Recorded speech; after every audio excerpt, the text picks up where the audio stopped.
Boa noite. Em menos de uma semana, Santos recebe a segunda visita do governador do estado, Geraldo Alckmin. Ele veio ao litoral na manhã de hoje, desta vez para inaugurar as obras de expansão de um terminal portuário. O empreendimento deve acelerar as operações de embarque de açúcar e etanol e diminuir os problemas relacionados ao tráfego de caminhões e as operações no Porto de Santos, tornou-se prioridade para a região e para o estado. A obra dobrou a capacidade de embarque do terminal para 10 milhões de toneladas de açúcar por ano, já a partir da safra 2013-2014. O investimento na estrutura logística prevê a redução de mais de 100 mil viagens por ano de carretas nas rodovias e trechos urbanos da Baixada.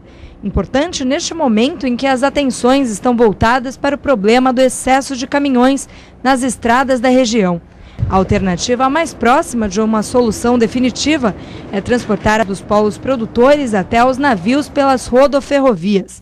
Para isso é preciso mais investimentos. Na ferrovia tudo pode ser ampliado, mas é preciso duplicar a bitola larga. E aí, se nós conseguirmos fazer rapidamente Mairinque-Santos, vai ter um salto espetacular em termos de logística para o porto.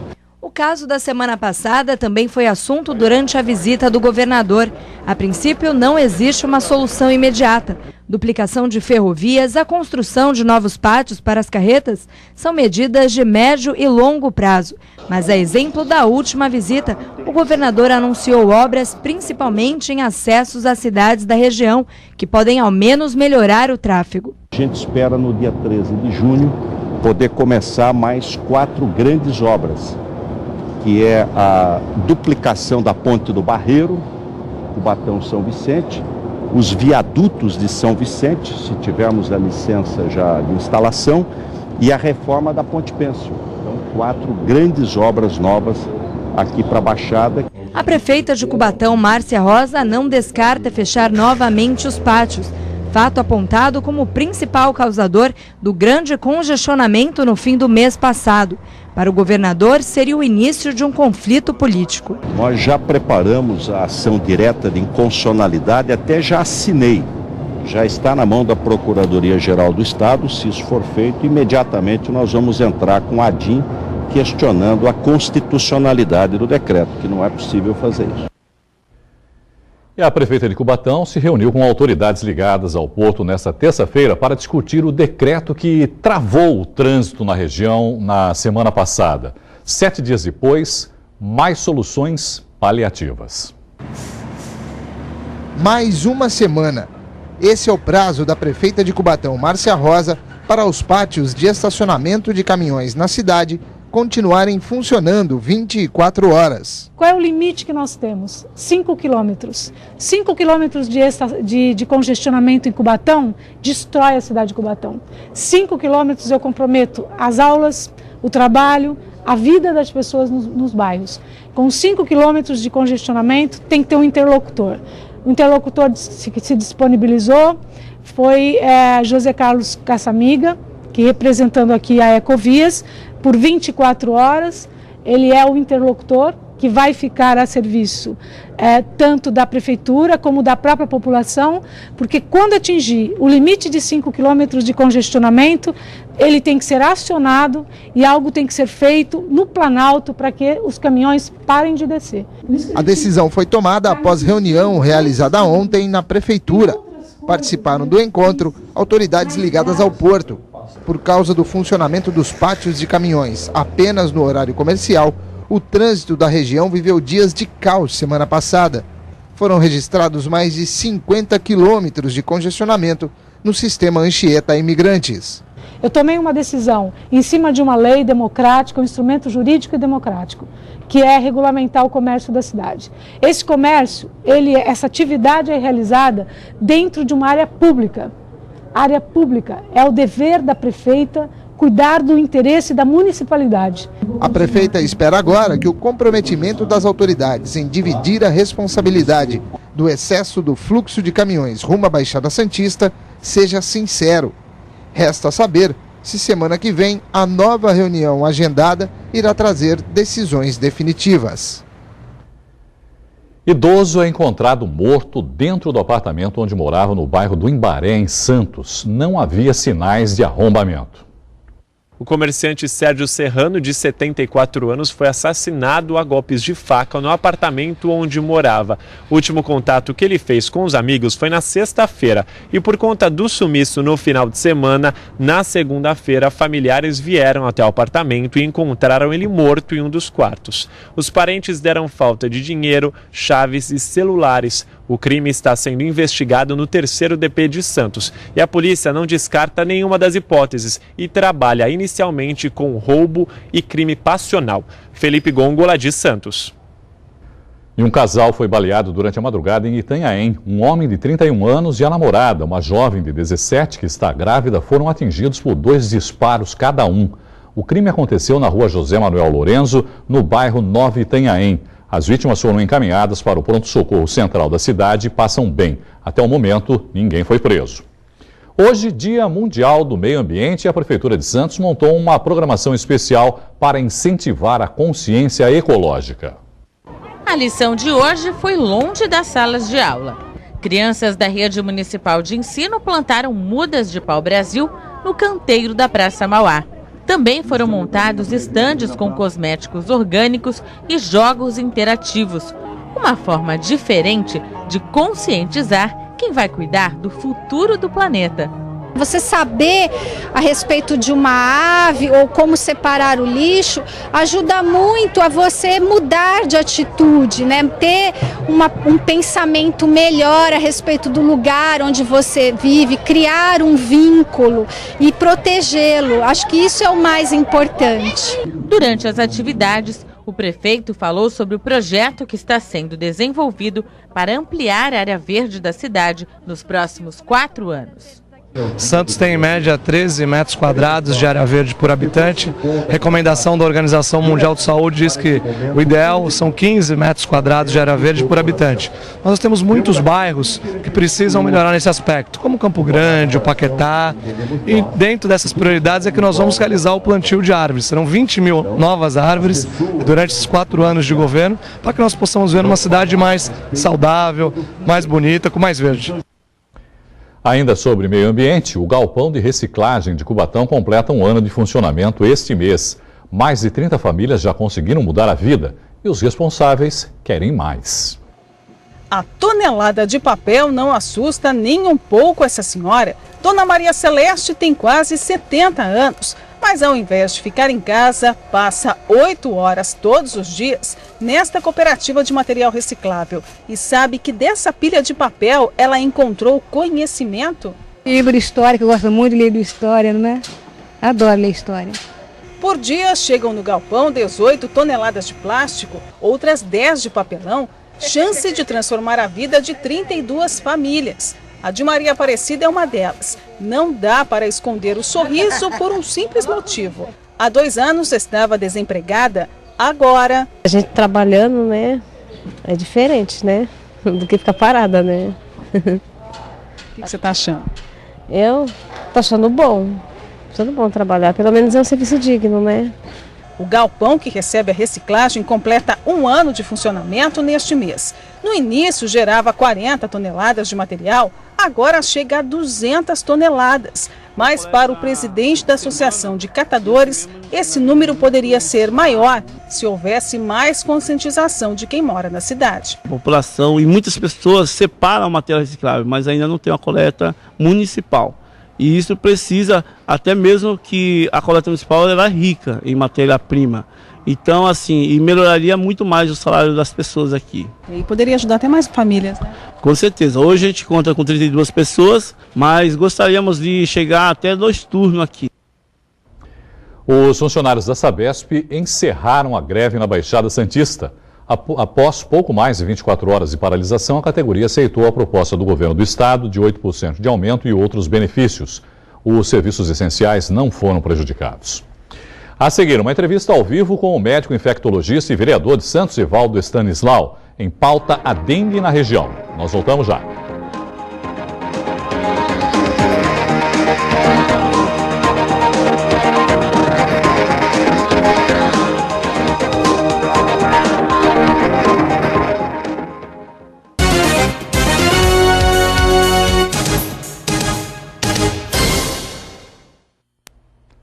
Os casos de dengue na Baixada Santista superaram o número recorde de 2010. Nos primeiros 6 meses deste ano, 25.884 pessoas foram infectadas, um aumento de 9% em relação a 3 anos. As cidades com maior número de casos são Cubatão, Praia Grande e Santos. 11 pessoas já morreram em 2013 na região por causa da dengue. Para falar sobre o assunto, nós recebemos aqui no estúdio o médico infectologista e também vereador em Santos, Evaldo Stanislau. Doutor Evaldo, boa noite, obrigado por participar conosco aqui. Boa noite. A expectativa era que com a chegada do inverno, não, do outono, da mudança da temperatura, houvesse uma diminuição nos casos da doença da dengue. Mas isso não está ocorrendo. Por quê, doutor? Não, na verdade, até já se nota que há uma certa redução. Vai demorar algum tempo para que as notificações sejam todas compiladas e a gente observe essa tendência histórica. O mosquito, ele tem uma tendência de maior procriação com o calor e principalmente com a umidade. E como nós temos tido inverno e outono historicamente pouco rigorosos, com temperaturas mais elevadas, é por isso que a epidemia de dengue, né, no seu período epidêmico, ela tem se prolongado um pouquinho mais. A explicação é essa, o calor e a umidade fora de época. Santos não é uma cidade com estações bem definidas. É verdade. Até agora não fez frio ainda, né, vamos dizer assim. Os mutirões continuam, né, doutor Evaldo? Eles são eficientes? O senhor acredita que sem eles a situação poderia estar pior? Eu acredito que os mutirões, eles são parcialmente eficazes, não é? Por quê? Porque a gente tem, na nossa cidade, muita área de terreno abandonado, tem muitas casas fechadas. Então é necessário que nós, além do mutirão, que nós tenhamos efetivamente um comprometimento das instituições públicas cuidando desses próprios que são abandonados. Mas existe a possibilidade, por exemplo, de se entrar numa casa, por exemplo, que está fechada, mesmo sem autorização, né? Precisa se cuidar dos próprios abandonados, precisa cuidar das áreas públicas e, efetivamente, outro dia eu estive, por exemplo, na Zona Noroeste, o que a gente vê de lixo na rua, de material acumulado, a própria condição de moradia extremamente precária. Então, Santos tem áreas... Mas aí a responsabilidade é dupla também, né, doutor Evaldo? Não, a responsabilidade... De quem recolhe e de quem jogou também esse lixo na rua, né? Mas a responsabilidade, o cidadão, se ele tivesse uma casa bem feitinha, uma condição urbana melhor, certamente ele ia cuidar melhor. Se você já está num ambiente totalmente degradado e meio, você há de convir que a autoestima do cidadão fica mas é uma questão cultural também, né? Sem dúvida, é uma questão cultural, mas que vai diretamente relacionado à falta de urbanização. As pessoas estão mais do que cansadas, eu diria, de saber quais são os cuidados que devem ser tomados em relação à dengue, e um deles é esse, por exemplo, evitar o acúmulo de lixo ou de material que possa acumular água, que se tornam criadouros, né? Quando a gente tem imóveis alugados pela prefeitura há mais de um ano, sem utilização, eles mesmos se deteriorando, eu acho que o exemplo que a prefeitura dá é muito negativo, né? Bom, a expectativa qual é agora, doutor Evaldo? Eu diria que deve diminuir realmente os casos com essa mudança de temperatura ou fica só para o ano que vem agora? A expectativa é que os casos diminuam por conta do fenômeno climático, de uma temperatura mais amena. Agora, se a temperatura não mudar, aí a tendência é continuar, Irineu, ou vai diminuir mesmo assim? Irineu, o conceito é o seguinte: dengue na nossa região dará no ano inteiro. E nós teremos períodos de acúmulo. É preciso parar um pouquinho com esse pensamento de que é uma coisa sazonal, né? Então, é uma doença... A dengue está aí o ano todo. O ano todo é preciso tomar cuidado. A doença dá o ano todo, por conta da questão climática, com períodos epidêmicos, que são exatamente os meses mais quentes e úmidos. Entretanto, você observe que a dengue ela tem um padrão. Nós temos 2 anos de uma calmaria e depois um incremento. Esse é um padrão da doença. Porque é um descuido em relação aos cuidados? Não, ou não? Você tem a circulação das cepas virais, você tem a dinâmica populacional, então você tem pessoas que nascem que não tiveram exposição anterior à dengue, que são hospedeiros mais suscetíveis, você tem pessoas que mudam para a região e que não tiveram dengue anteriormente, então é uma dinâmica que parte desde a questão do vetor até a dinâmica do vírus. Então, Evaldo, aproveitar a sua presença aqui, mudar um pouquinho de assunto, falar um pouquinho também a respeito da vacinação contra a gripe, né, que sempre ocorre nessa época do ano e que já foi prorrogada aí por diversas vezes em várias cidades da região. Itanhaém, Mongaguá, Cubatão, Praia Grande, Betioga. Quer dizer, por que vem ocorrendo essas sucessivas prorrogações? Não foi atingido, né, o número de pessoas que se queria imunizar? E já que isso está ocorrendo, por que não se libera de uma vez por todas? Porque parece que as pessoas também não estão muito interessadas, né? Cria-se um grupo de pessoas que seria o foco dessa vacinação e essas pessoas acabam não atendendo ao chamado. Na verdade, uma coisa que tem que ficar clara, quem dá as diretrizes de quem deve ser prioritariamente vacinado é a Organização Mundial da Saúde.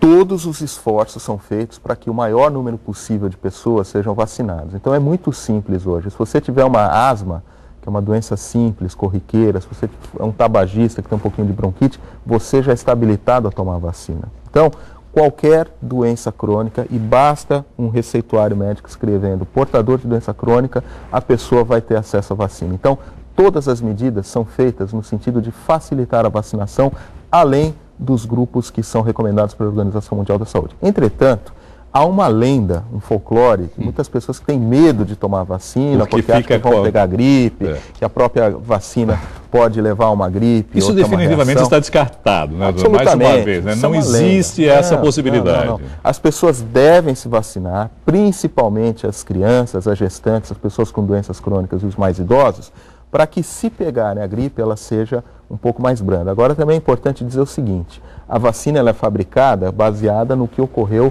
nos anos anteriores. Portanto, a vacina atual, ela não necessariamente cobre contra as cepas que estejam circulando nesse momento. Então, é claro que mesmo tomando a vacina, a pessoa ainda pode pegar a gripe. Mas, estatisticamente, é documentada, a vacina é segura e faz a diferença, e todos deveriam se vacinar dentro desses grupos bem estabelecidos pela OMS. Bom, doutor Evaldo, uma fiscalização do Conselho Regional de Medicina do Estado de São Paulo, CREMESP, feita em 71 prontos-socorros do Estado, constatou que mais da metade deles tem macas com pacientes nos corredores e não há médicos. O levantamento apontou ainda que na maioria das unidades falta algum tipo de material. A pesquisa foi realizada entre fevereiro e abril de 2013. Na região foram avaliados o Hospital Santo Amaro, em Guarujá, o pronto-socorro de Itanhaém, o Hospital Irmã Dulce, em Praia Grande, o Hospital Guilherme Álvaro, em Santos, e o Hospital Municipal de São Vicente. É lamentável que 5 hospitais da região estejam nessa lista, não é? Eu diria que essa lista ainda é econômica, porque eu sou presidente da Comissão de Saúde e Higiene da Câmara, estive nos pronto-socorros municipais logo no início do mandato, uma situação lamentável, parecia um ambiente de guerra, né? Além da deterioração física, toda uma falta de estrutura e de organização funcional. Foi feita uma audiência pública, o secretário municipal de saúde lá esteve, pediu 90 dias para que fosse reavaliado, voltamos, mudou alguma coisa, mas ainda continua caótico. Então, isso é o reflexo desses hospitais, os pronto-socorros municipais, de uma rede de saúde desestruturada. E aí são várias as causas. Desde a atenção básica que não funciona, então a pessoa vai no pronto-socorro para fazer uma consulta de rotina, que ela deveria ter feito na atenção básica. Desde a falta de vagas, então a pessoa vai no pronto-socorro, precisa de uma internação, não há leito para que essa pessoa seja internada e ela acaba ficando no pronto-socorro. Falta de exames, a pessoa vai no pronto-socorro, não precisa necessariamente da internação, mas de um exame, não há vaga para o exame, ela acaba ficando lá aguardando. Então, uma sucessão de erros históricos que acomete o sistema público de saúde, que precisam de uma política efetiva que passa por uma organização. Então, sem dúvida nenhuma, a Baixada Santista é uma região metropolitana. A rede de urgência e emergência que o Ministério da Saúde procura implementar como uma política de saúde, ela é bem pontuada, ela tem parâmetros técnicos bem estabelecidos, as UPAs que são criadas são estruturas bastante interessantes, há verba para construção e manutenção, entretanto, a gente precisa contratar médico, ter gestão local e ter referência, porque a porta de entrada é o pronto-socorro, a porta de saída é o hospital ou o ambulatório de especialidade ou o exame. São questões que estão aí há anos. E que efetivamente, Irineu, precisam, então, depois de tanto tempo, de políticas efetivas e de interesse público. Quer dizer, então os secretários de saúde e a coordenação metropolitana e o próprio Ministério da Saúde, junto com a Secretaria Estadual de Saúde, efetivamente precisam encarar isso como um problema. Agora, outra coisa, Irineu, é a idade. 30% da população de Santos é idosa. Então, as demandas das pessoas idosas, aí você tem a epidemia da dengue, que a gente falava, agora a epidemia de gripe. São questões que também têm que estar previstas dentro de um planejamento, como o senhor falou. Se há planejamento, tudo isso de alguma forma se resolve. Lamentavelmente, o nosso tempo está esgotado. Eu quero agradecer ao vereador, médico infectologista, que está participando conosco aqui dessa entrevista, doutor Stanislau. Muito obrigado pela sua participação no Caderno Regional e espero que possamos, em outras oportunidades, conversar sobre soluções que já foram apresentadas e estão solucionando alguns dos problemas de saúde da nossa região. Muito obrigado pela sua participação. Eu agradeço a oportunidade. Mas saúde, Irineu, é sempre um desafio e a gente sempre vai ter muita emoção quando for discutir saúde. Com certeza. A seguir tem esporte no Caderno Regional, além das informações do Santos, que está jogando agora contra o Criciúma, todos os detalhes do Campeonato Brasileiro de Patinação que acontece na cidade. Nós voltamos já.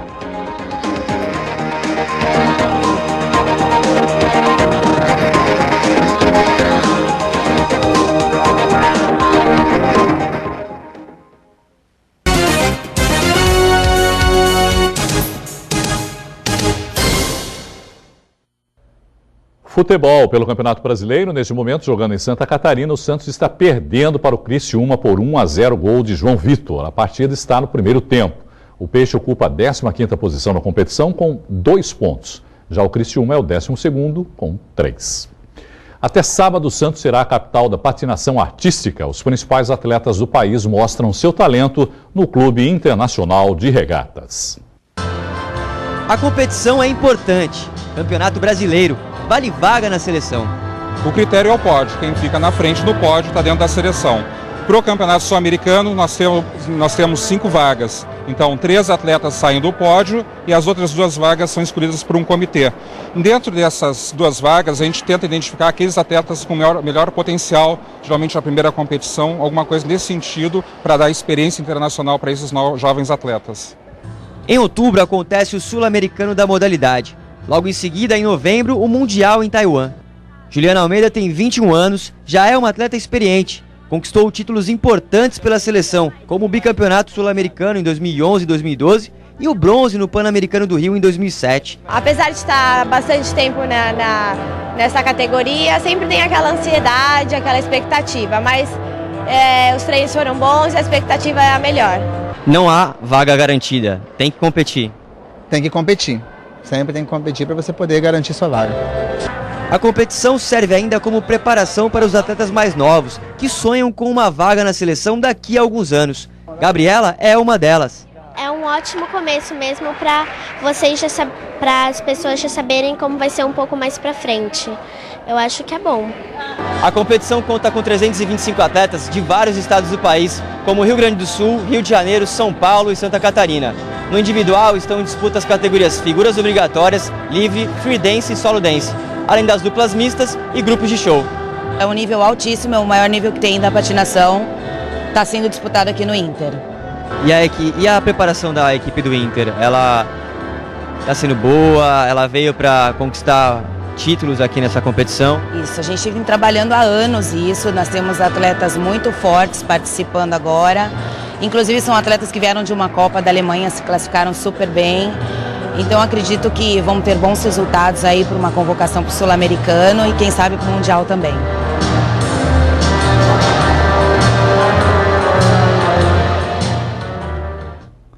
Até domingo, você pode conferir na Galeria de Artes Brás Cubas a exposição de gravuras da artista Márcia Santos. Humanidade, quietude e inquietações. Este é o nome da mostra de gravuras da artista plástica santista que escolheu o comportamento humano como tema. O recorte dessa exposição está nesses 2 momentos do ser humano, né?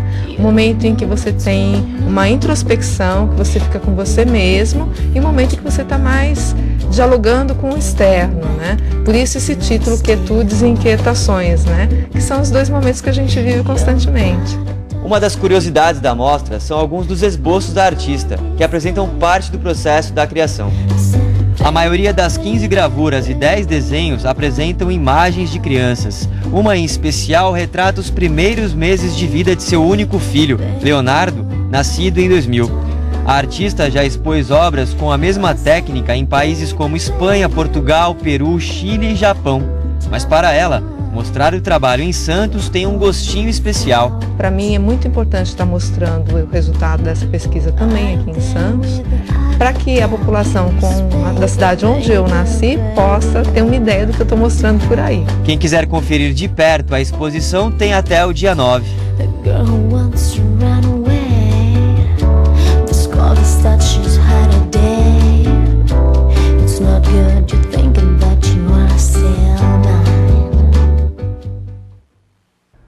A Galeria de Artes Brás Cubas fica no Teatro Municipal de Santos. A mostra fica aberta ao público diariamente das 2 da tarde até às 8 da noite.